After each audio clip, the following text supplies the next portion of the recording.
Today we're going to do, please God, 3 segments on the Parshas Bereishis. We'll call it deep and deeper into the Parsha to see behind the scenes, beneath the veneer, behind the facade, to explore the secrets of the Parsha to the best of our abilities. So let's begin. Chapter 1, verse 1, the first verse, the first word, Bereishis. That, we're told, is all of creation. That is a microcosm of the world. If we just had Bereishis, we would have everything.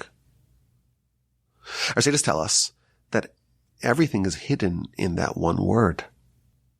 All of Torah is hidden in that one word. All of history is hidden in that one word. All the secrets are found there. Of course, we don't know how to decrypt it. But I will tell you, this week, I perused a book called Bereishis. And what this book does, it takes the 6 letters of the word Bereishis, Beis, Resh, Aleph, Shin, Yud, Saf, and it shows how in that one word, just 6 letters, you can find all 613 mitzvos. And it goes through mitzvah by mitzvah. There's a chapter in each mitzvah. And it shows, using just those 6 letters, how they're all hinting to all these many and varied mitzvos. So we have creation with one word.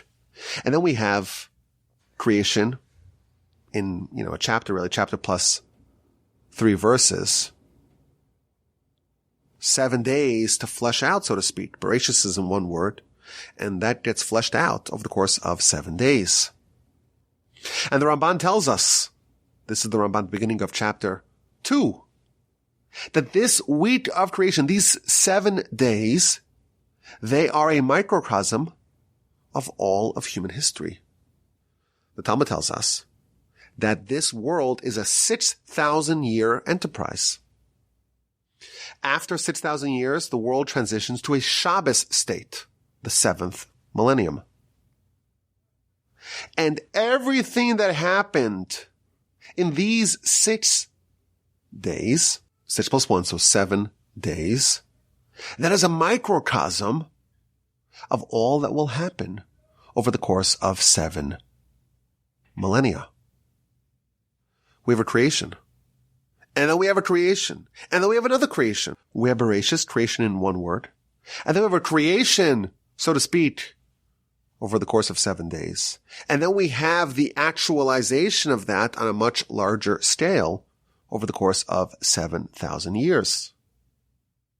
The Ramban notes at the very end of the description of Genesis, God blesses the 7th day and sanctifies it because on that day, God ceased from his work that he created, Asher bara Elokim, that God created, la'asos, to do.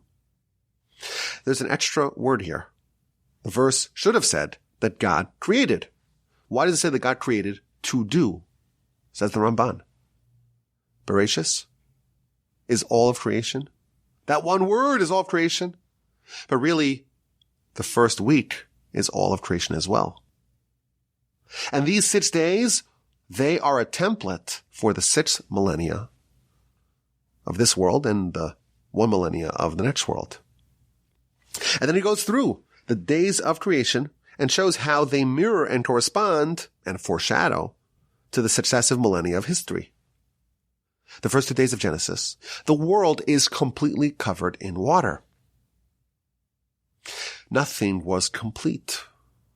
And the reason why is because over the course of the first 2 millennia, so if every day corresponds to 1,000 years, as we know, the verse tells us the day of God is 1,000 years. It's actually a verse in Psalms. So 2 days corresponds to 2 millennia. And for 2 millennia, Abraham wasn't around. And the world was devastated. The world was, so to speak, covered in water. There was no revelation of land. There was no one who called out in the name of the Almighty. There was desolation. There was emptiness for 2,000 years. And yes, on day 1 there was light because Adam was the light of the world. He knew God. And really there was no idolatry until after he died. The whole world saw the direct handiwork of God, namely Adam. And therefore, so long as Adam was alive, there was no idolatry. That's Sunday.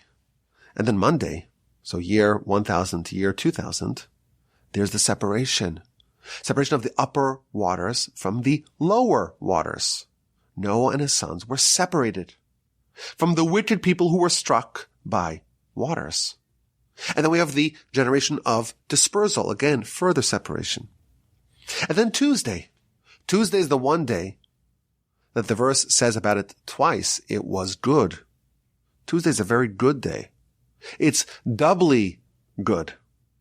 On that day, dry land appeared, and fruits were produced and sprouted. And in the third millennium, Abraham arrived, and he sprouted, and he proliferated. He began to publicize the name of Hashem in the world. And he taught his children and future generations. There's tremendous progress in the mission of existence. And he got the Torah. And he built the temple. And the mitzvahs were fulfilled. The great fruits appeared. And then there's Wednesday. Wednesday is the sun, the moon, the stars, and the constellations. The large constellation, which is the sun. The small constellation, the small celestial being. This refers to the first and second temple. The first temple was as bright as the sun. The second, well, that was more like the moon. The temple, of course, is light. It's the presence of God amongst us. And of course, on top of the altar, there was a fire. And that's symbolic of the light of the sun. And the first temple, the fire was as intense as a lion. In the second temple, it was more diminished. It was more like that of a dog. First temple, like the sun. Second temple, like the moon. And the moon, sometimes we see all of it. Sometimes we see a little bit of it. Sometimes we see none of it. The moon is symbolic of a pattern of brightness, of vibrancy on one end, and then you have the diminishing, you have the ebbing, you have the waning of the moon. On Wednesday, in the fourth millennium, you have exile. And towards the evening, the sun sets, these lights disappear, the temples are destroyed. On Thursday, the Raman tells us, you have the birds and the fish. This corresponds to exile. What does our nation do when we are dominated by foreign powers? We're like animals. Animals are controlled by their human masters. The commentaries tell us that the Ramban here is hinting at the proliferation of Christianity that happened in the fifth millennium. And then you have Friday. You have the creation in the morning of animals, and then man is created. And this, he tells us, is corresponding initially to animals who do not submit themselves to the Almighty, and then to the fierce nation that's a bit closer to the truth. That's a hint at the Muslims. And then comes man, and that is symbolic of Messiah. Messiah, created in the image of God, appears on day 6, on Friday, the 6th millennium. And then day 7, Shabbos, that refers to a completely different world. That's the world to come. That is the day of rest. This is a fascinating Ramban. Genesis, just the first week of Genesis, chapter 1 of Genesis, with 3 verses of chapter 2. That is a template for all of history. 6 days equals 6 millennium. And what happened during that first week, that's an indicator of what will happen in the corresponding millennia. And this gets even more granular. What happened on day 6 of creation? We are told, not a minute by minute account, but we are told an hour-by-hour timeline of what happened to Adam. It tells us that on the first hour of the day, Adam was not created, but the dust that he will be created from was amassed from around the world. It was gathered together. And then in the second hour, it was made into a being. It was lumped together into a mass. And then the third hour, the Talmud tells us, the limbs were stretched out. And in the fourth hour, a soul was infused in it. On the fifth hour, it stood. On the sixth hour, it assigned names to all the animals. On the seventh hour, it was paired with Eve. On the eighth hour, they went to bed as two and emerged as four. Cain and Abel are born on Friday. On the ninth hour, he was told not to eat from the tree of knowledge, good and evil. On the 10th hour, he sinned. On the 11th hour, he was judged. On the 12th hour, he was condemned. If 24 hours are one day, and one day is 1,000 years, that tells us that every hour in Genesis corresponds to 41 years. Now, I will tell you, of course, these are all secrets. This is way deeper than I even intended to go in the dad cycle of the Parsha podcast. If what the Ramban is telling us is true, and of course we accept it, all of Genesis is a microcosm for all of history. And the arrival of Messiah on day 6, that is symbolic of the arrival of Messiah in our lifetime, or in this millennium at least. And the Gaon of Vilna, he writes, if you want to know exactly when the deadline for Messiah to arrive is, all you have to do is study the exact events, the precise events of day 6 of Genesis. Because once you realize that, once you study that, you will know precisely when the deadline for Messiah to arrive is. And he doesn't connect the dots for us. In fact, he warns us very sternly that if you do know what he's talking about, you should not reveal it.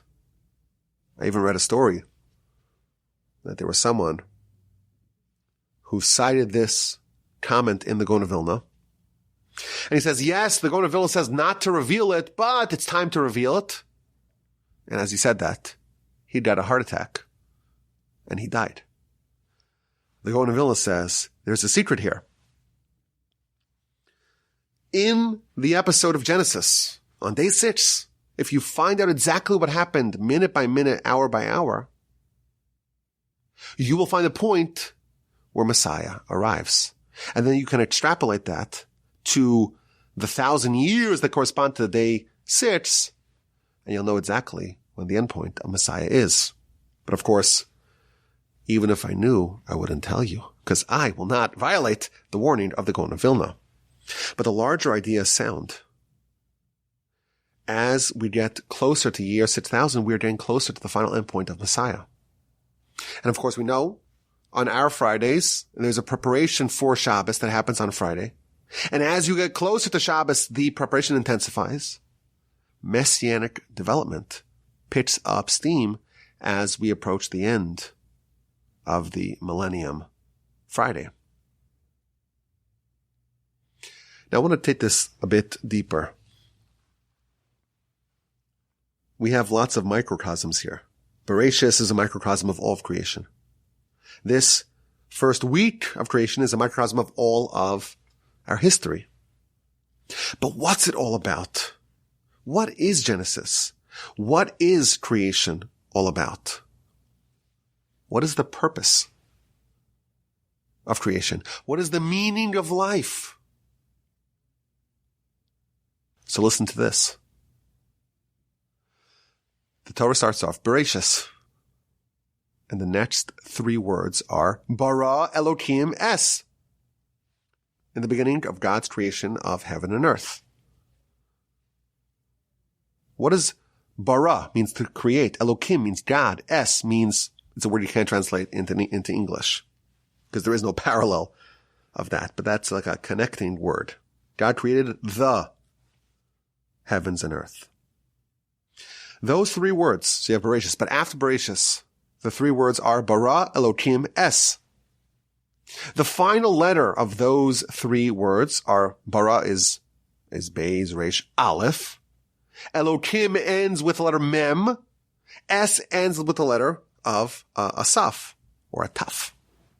If you spell out those three letters into a word, it's emet, or emes, which means truth. The very beginning of Genesis, we are given the signet of God. How does God, so to speak, sign his name? What's his signet? It's truth. The Talmud tells us. At the very beginning, we have, again, after the word Bereishis, the very first three words, they all end with an aleph, a mem, and a saf, spelling out the word emet. Well, how does the first week end? We read the verse earlier. God ceased to do any work. Tivo shavas mikol malachto. On this day, on Shabbos, God ceased from all of his work. Asher bara Elokim la'asos. So we have three words at the beginning, bara Elokim es, and three words at the end, bara Elokim la'asos. The final three letters of those three words, aleph, mem, saf, aleph, mem, saf, Genesis starts off with the signet of God. And it ends with the signet of God. What is creation all about? It starts off with truth. It ends. The end point is truth. All of creation is about the revelation of God's truth, his signet in the world. And if you think about it, there's a little bit of a wrinkle here. The first three words, the last three words spell out the word truth. Creation, Genesis, is bookended by truth.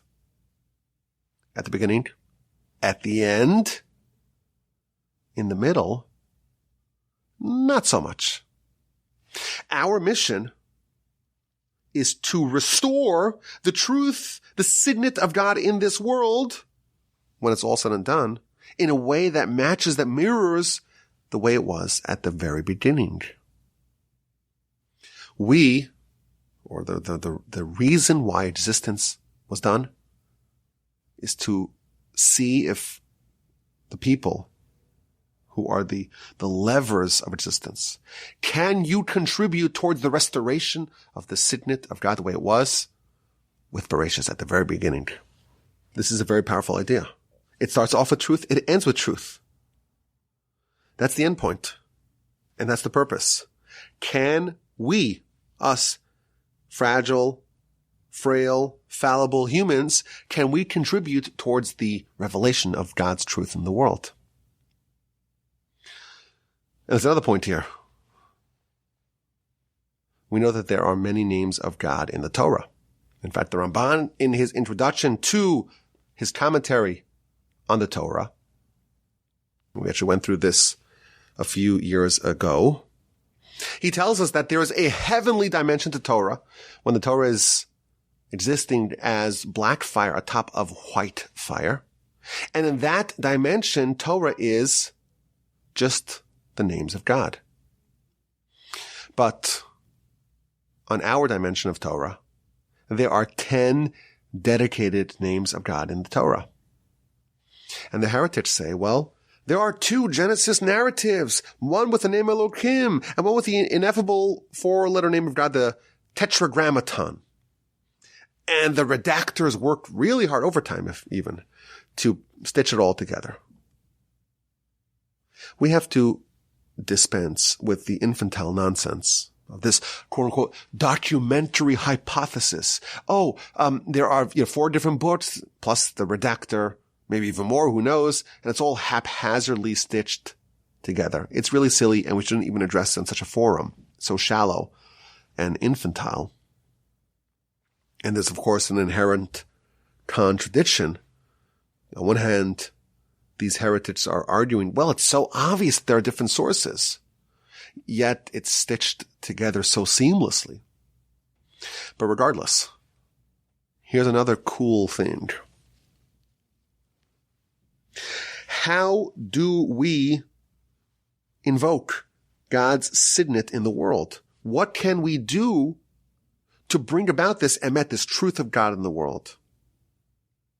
So we have, at the end of the Genesis narrative, we have Shabbos. And what do we read by our Kiddush? What do we say by our Kiddush? We quote this verse, Yom HaShishi. We end off day 6 by Yechulu Hashamayim. That's how we start. And the commentaries note, those 4 words, Yom HaShishi Vayechulu Hashamayim, the first letter of those 4 successive words, spell out the Yud and the Hey and the Vav and the Hey, the full name of God. When someone keeps Shabbos, when someone observes Shabbos, they are invoking the name of God. They are testifying to the truth, to the signet of God in the world. And they are contributing towards the bringing out of the truth, the fulfillment of the mission, of the purpose of creation. The name of God, the name that the heretics are saying, well, it doesn't even exist in chapter 1. It's right there, right in front of you. And it's the full name of God. The Yud, the Hey, the Vav, and the Hey. There is the incomplete name of God, where it's just the Yud and the Hey. And that is featured in the Torah as well. Not by us, but by Amalek. Chapter 17 of the book of Exodus, in that aforementioned first war that our nation waged. The verse says that when Amalek is around, then God is only on the chair of the throne of Yud and a Hey. The Vav and the Hey, the last part of the tetragrammaton. It's a fun word to say. The tetragrammaton, the 4-letter ineffable name of God. The name Havaya, as it is pronounced, or as it is known. That is what Amalek wants to do, to eliminate the revelation of God in the world. We have a modern day Amalek attacking our people. We're in the middle of a war. And at the very beginning, God tells us the purpose of existence, of creation, is truth. And the way you do it, how do you invoke the name of God in the world? Yom HaShishi V'Chul HaShemayim. Just as God rested on day 7, we do the same. We exhibit the creation. We exhibit the existence of God. We exhibit the signet of God when we rest on day 7. There's a beautiful initiative that I saw where people are trying to strengthen and reinforce their observance of Shabbos this week. It's a beautiful initiative. We all should observe Shabbos this week to show God we want to reveal your name in the world. We want to battle Amalek. We want to defeat Amalek. We want to defeat these terrible Nazis that we are waging war against. We want to install God, the full name, on his throne. There's never been a better time for that. Is that deep? I don't know. Does this qualify as deep? I'm not sure. We have to figure out if this is maybe too deep, maybe it's too shallow. I don't know. I have to never underestimate the audience. But we start with the Torah, and there's deep stuff everywhere. But let's continue. Let's go a bit deeper. Chapter 2. God constructs Adam. Offer min Adama, dust from the earth. Where else can you find dust? Are you going to find it in the skies? Are you going to find it in the clouds? Of course dust is on the earth. Why does the verse need to tell us that God used dust from the earth? Okay, that's an interesting question. Super sharp reading of the verse. It's not my question, it's Rashi's question. And as Rashi does, he doesn't just give us the question, he gives us the answer as well. In fact, he only gives us the answer. And we have to deduce what the question was. Says Rashi, what does it mean, dust from the earth? dust from the entire earth. Where did God get the dust from? From the earth. Wherever there's earth, that's where God got dust to construct Adam's body from. There's dust on the earth in Japan, in Australia, in Antarctica, under many, many miles of ice, in Nebraska, in Mexico, all over the world. God got dust, Rashi tells us, from all over the world. And in that clod, if you will, of dust from the earth, from all over the earth, in that God infused the soul of life. Why was that necessary? Just take a hunk of dirt from anywhere, doesn't matter where, and use that to make Adam. Okay, we'll go a little deeper here. Says Rashi, because Adam will die, humanity dies, we're mortal. And when we die, we get buried. And if we were composed of dust from only one place, then we can only be buried in that place. But God was desirous that we can be buried anywhere, and wherever we are buried, we will be absorbed back into the earth. And therefore he took dust from all over the earth. So part of us is native, is indigenous to every part of the earth. And therefore wherever we are buried, Rashi tells us, we will be absorbed. Amazing idea.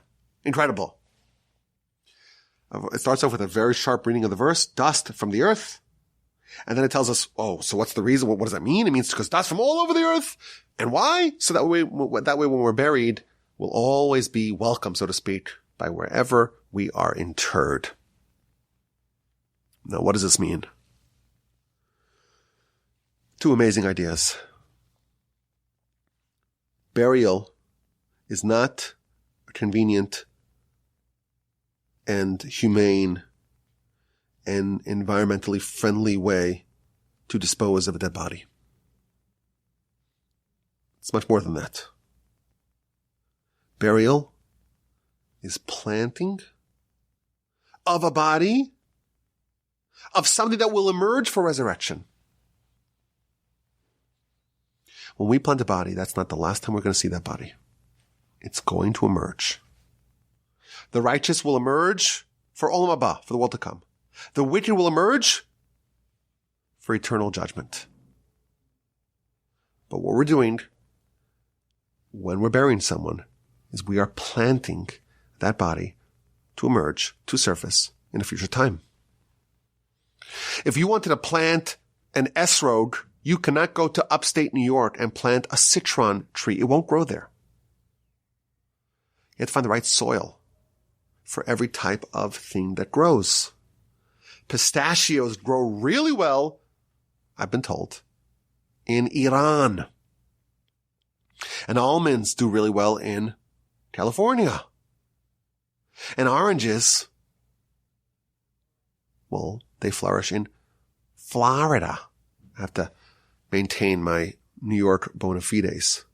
I can't say oranges, I have to say oranges. I can't say Florida, I have to say Florida. Florida! Oh, upstate New York, great place apparently for vineyards. Burial is planting. Human beings are being planted. And therefore, what is the appropriate place to have this grow out of the ground from? What kind of earth is conducive to allow humans, so to speak, to grow? We have to have samples from everywhere. Powerful idea. Something it's important for us to remember. It's always important, but certainly whenever we're dealing with tragedy, suffering, and loss, it's important to remember you bury someone in the body, someone in the ground, you're planting them for the future. I actually noticed this during the Yom Kippur prayers. We say, Ad Yom Osa Tichakelo. God awaits the sinner to repent until the day that they die. L'tshuva, to do tshuva, to repent. Lehantoso l'schia, to plant him for resurrection. God wants us to repent, even up to the day that we die, so that when we die and we're buried and we're interred in the ground, we can be planted for resurrection. What an idea. What a powerful idea. What a deepest idea here in Rashi. I'll give you a second answer. We're going long. I always wanted to do a little shorter. We'll do a little shorter, be a little snappier. But of course, we have to speak about the terrible events that are happening in Israel right now. I hope in future weeks it'll still be shorter. We'll see. Once I get behind a microphone, it's just hard for me to stop. I can't stop. It's hard. I have to overcome my impulses. But listen to this second idea. We need full decomposition. You bury a body into the ground, it's important that it decompose. And the reason why is because the Talmud tells us, the book of Shabbos on page 152b, for 12 months, the soul doesn't have peace. After a body and soul separate, after death, the soul wants life again. It wants an opportunity to do more mitzvos. It needs a vehicle to do that. And of course, the body is the only vehicle, and the body is not operational. But the soul is coming to the body and trying to stir it back alive and trying to let's get the party back in business. Let's get the gang back together.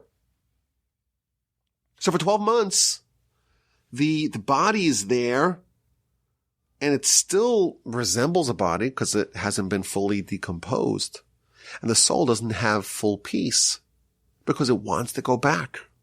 And therefore it's an imperative to try to find a place where the body can decompose, and thus the soul can give up hopes, so to speak, of re-entering the body.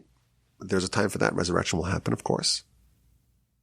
And therefore it's important, perhaps this is the interpretation of Rashi, that the soil, so to speak, of the body match the soil of the burial so that the decomposition can happen in an efficient manner, thereby sparing the soul added additional pain of seeing the body in that state and wanting and yearning to be reunited with it. Very, very interesting. And of course, with a very powerful lesson for us. I want to end with a third segment, something that we'll speak about, please God, next week at greater length. And that is the birth of Noah, towards the end of the Parsha, chapter 5, verse 29. Noah is born. Noach. Why is he called Noach? Zeyinachamenu. Noach has to do with the word comfort. Noah will give us comfort from our deeds, from our decisions, from our sadness, from the earth that God cursed. God cursed the earth. And Noah provided comfort. Well, how so? So Rashi tells us, amazing. Until Noah was born, the earth was really, really cursed. Because there was no plows. And in the aftermath of the sin of Adam and Eve, they were cursed. That there'll be weeds growing out of the earth. It'll be so hard, and with the sweat of your brow, you'll make your bread. In the times of Noah, that subsided a bit. That was ameliorated a bit. There was comfort. There was Noach. There was comfort that Noah imposed or brought to the world. Because he made the plight of Adam, of humanity, a bit easier. Because he invented the plow. And if you have a plow, it's much easier to plant. What an amazing idea. I read a very fun book. I have a copy of this book called 50 Inventions That Shaped the Modern Economy. It's all sorts of inventions. And it starts off by saying that the number one invention is the plow. Because a plow made the impact of one person's labor on the field it made it possible for him to cover not just his own food, but the food of others. And therefore that freed up time and energy and capacity for others to work on other things. So really, the plow is the one thing that enables everything else to happen, because the plow is the notion of one person producing enough food, enough sustenance, enough vitality for more than one person. And who invented it? According to our sages, it is Noah. And that's why he's called Noach. Where's the comfort that Noach bestowed upon the nation, or the nation, humanity? He invented the plow. Now this should get our attention. Noach invented the plow. Noah invented the plow. And this is essential to his character. That's why he's called Noach. Because he brought comfort. What is the significance of Noah inventing the plow? That is segment number 3 to ponder and to think about. And again, please God, we'll talk about it next week. So 3 segments. Dad, we're starting. I'm liking it so far. We're trying to go a little bit deeper into the Parsha. And we started off maybe with the deepest idea of all, the notion of Genesis being a microcosm, of Bereishis being a microcosm, of it telling us the whole story of humanity and what the goal is. What is creation all about? It starts off with emes, with truth, with emet. It ends with truth. And that is the objective, to restore the truth that existed before all of creation, when it was just God, to restore that to this world that's designed to obscure and obfuscate that reality. And one of the ways that we do that is with the observance of Shabbos.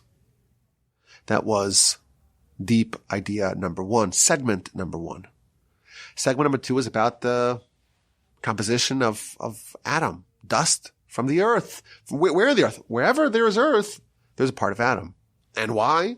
So that way, whenever we're buried, we can be absorbed into the native land, so to speak, in which we are interred. And we'll learn some very powerful lessons from that, namely that death and burial is planting for future resurrection, for future emergence. And the other idea, very deep idea, is that it's important to achieve decomposition and thus allow the soul to move on, so to speak, from the body. And we ended with the 3rd segment, Noah, the inventor. He marries into a very inventive family. If you look at Rashi's commentary to the family that Noah married into, it's a very creative family. But Noah invented the plow.